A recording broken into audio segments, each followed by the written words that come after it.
Hey, what's up everybody? This is Muth24, and today I'm going to be taking a look at the second volume of the Guardians of the Galaxy collections. These are the new Marvel Now editions of Guardians of the Galaxy. I did a review of the first collection not that long ago. Cosmic Avengers was the title of that one. This one is just titled Angela, and the kind of gimmick, if you will, with this one is that they are importing a character who was previously from the Spawn comics into the Marvel Universe. And there was some sort of legal dispute about who owned the characters in McFarlane's Spawn comics a few years back, and somehow Angela ended up in Marvel's hands because I believe the guy who created her and wrote her for the Spawn comics worked for Marvel at some point, or is on Marvel's team of writers or legal people or something to that end. I don't know all of the names of who's who in the business right now. But anyways, they ended up with Angela, and so they decided to basically rewrite her for the Guardians storyline because it tends to deal with some weird cosmic, bizarre stuff anyways, and so it sort of was a pretty good match there, as opposed to trying to throw her in as an Asgardian or as a typical superhero. That would have been a little bit more far-fetched, I think. But anyways, the cover art here is a little more bland than I care for. I kind of said with the first volume that it was just sort of a shot of all the characters that were major players in that volume, and you got the same sort of thing here. I wish they would have done something a little bit different. It would have been fine by me if it was just Angela on the front, and the other Guardians were on the back or something. But I do like the purple text and the fact that Angela is gold and glowing there in the background. Really, she stands out pretty well. I don't know why Star-Lord's kind of just blocking her there. We know who Star-Lord is. He's important to the story, but whatever. But I really do like, again, how these are hardcovers. That's a really nice move on Marvel's part, I think. There's another shot of Angela on the back. Because as much as I like the paperbacks, these hardcovers are just, I think, better in general. The way that they hold up, and they're going to, weather better as the years go by.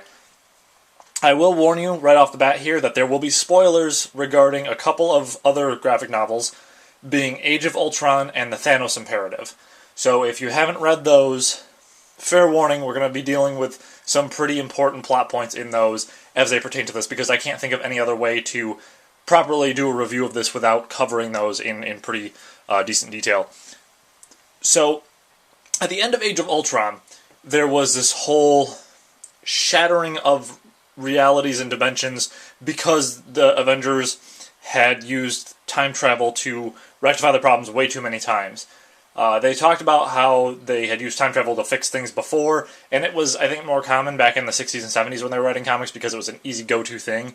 But as they've been doing more realistic, more gritty sort of storylines, it's kind of come with the territory that they need to make real-world implications of that. There needs to be something greater going on than just, oh, well, we fixed everything.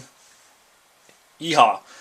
So they talk about a little bit at the end of Age of Ultron that the Ultimate Spider-Man universe, Galactus just kind of pops up and is suddenly there. And for the Guardians of the Galaxy storyline, that Angela is brought into the Marvel Universe because of this whole shattering of the timelines.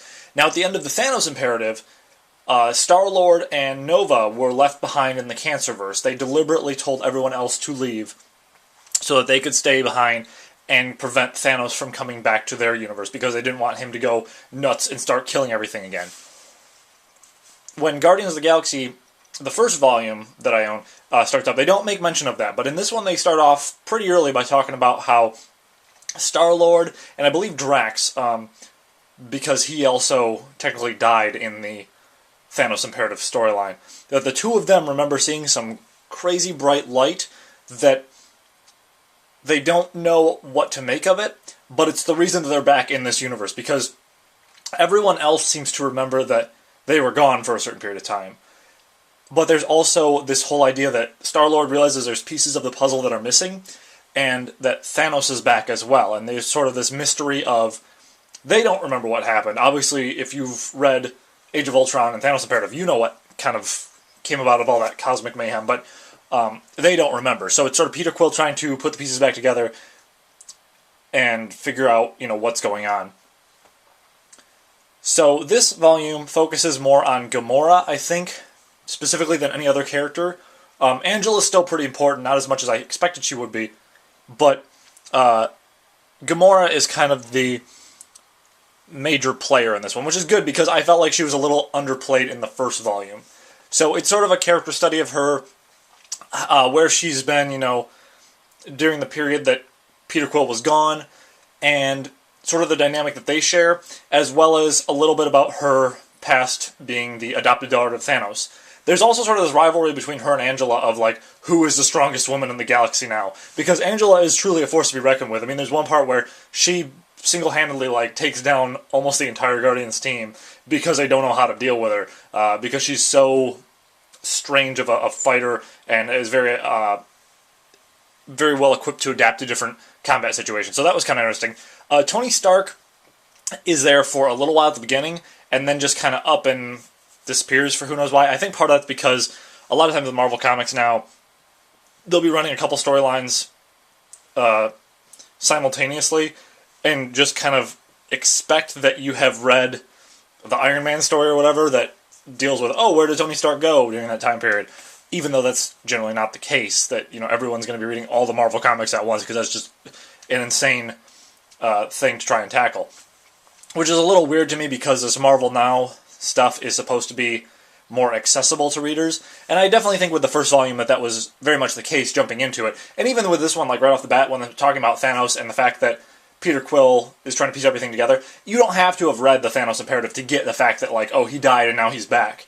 And they don't exactly know why. Like, you can still more or less put the pieces of the puzzle together. But they do a good job of talking about how Angela is very much a stranger in a strange land now. She doesn't know why she was brought here, but she needs answers. She feels like something is off with the entire, multiverse setup, and she just wants to have things set right for her, at least. She doesn't really care about necessarily setting things right for everybody else, but she's a very interesting character. Now, my problem is that with this volume, the focus is implied to be on Angela. She's there at the beginning for a good, decent portion, and then about halfway through, she up and disappears for a while. And then she comes back again at the end for, like, a cool couple cameos of, like, action sequences, and then she's there, like, at the very end again. But the whole middle part, she's absent, which seems weird to me. The middle part is also kind of the weak point of the story. And it's also a really weird part of the story, because it's more like a plot line that you would expect from an older Guardians of the Galaxy storyline, like when they were doing the 2008 stuff. You'd expect it to be like from an early point in that, where they're just talking about, like, oh no, Thanos is back, he poses a threat to us, etc., etc., and it's just kind of boring. Like, that part of the story is not that interesting to me. It also adopts a very weird art style, which I'm going to flip to those pages, that the only way I can describe it is if you combined the art style of Superjail and the Scott Pilgrim graphic novel. There's, like, one of the cover variants of it. That's the style I'm talking about. Let me see if I can find a decent page where they show some cool stuff. Yeah, here's a shot of Rocket and Star-Lord. It's really weird, and I don't know why they did that, because it's only for 2 of the issues of this full volume. They did some different art styles in the first volume when they were talking about, like, the character specific storylines, and that was fine because those art styles sort of reflected each individual character. But with this one, it's just weird and kind of out of place. As for the rest of the art style, though, you get some pretty typical, current Marvel style. There's Gamora and Angela, and I think overall the rest of the art style is pretty good, but that just middle part is weird, and I honestly didn't care for it that much. But yeah, here's another shot of sort of the more typical art style, and they do really good with the whole space backdrop, as well as, like, the armor of the characters and their weapons and stuff. So these hardcover volumes are basically the same price you pay for the paperback ones, which is nice, because they're more durable, obviously. And I still really like the Guardians of the Galaxy storyline. I like where this is headed, but I think this is a weaker entry than the first one. I like where the story's... Well, I like the idea of where the stories are going to go. Obviously, we don't know until Volume 3 comes out. But I am a little wary of them trying to emphasize a new character with each collection like this. The first one was Iron Man. This one was Angela. which, honestly, I think Angela is a more interesting character to throw in there than Iron Man, simply because we know so much about Iron Man already, and this version of Angela is a little bit, you know, well, just her character in general is foreign to people who maybe didn't read Spawn comics. I didn't read them back in the day. I know the basics about Spawn, but I don't know any of the other characters in there. But I believe with the third volume, they do some stuff with the X-Men, which is also kind of weird. I'm not sure if that's the best fit for a series like Guardians. I mean, I understand with the movie coming out, there's going to be some crossover there eventually with the other Marvel films. I mean, it's basically a plan with all the Marvel films that eventually they're going to cross over with everything at some point. But that's probably quite a few years down the road, and I'd kind of prefer that they stick to classic Guardians stuff. I know that there's going to be a reprint of the 2008 Guardians comics around the time the movie comes out, and I do plan to pick that up and do a review of it. But, you know, for now, this is a decent Guardians storyline, but it's not... It doesn't feel as much like pure Guardians as it does like Guardians and their guest of the month sort of thing. Like, I don't know, I'd rather see more of Rocket and Drax and Gamora and Star-Lord and Groot, and if they want to throw Angela in there as a regular, that's fine by me, but I just don't need more of the other characters, because I don't really care that much about Tony Stark, and I don't really care that much about the X-Men. If I was going to read X-Men comics, then I'd want the X-Men in them. If I was going to read an Iron Man comic, I'd want Iron Man in it, but for this one, it's just a little too forced, I guess. Also, this collection doesn't have one consistent sort of plot point, one consistent sort of like threat to the story as the first one did. So it's a little disappointing, I guess. It's sort of like three smaller stories kind of thrown together. And like I said, I do like the whole plot point of the ramifications of Age of Ultron and Thanos Imperative. That's really cool. But I guess I wanted something more out of this. I wanted something more definitive and more consistent throughout, I suppose. So it's not a bad volume by any means. It's just nowhere near as good as the first volume. And that's pretty much it for this review. And with that, I will see you guys next time.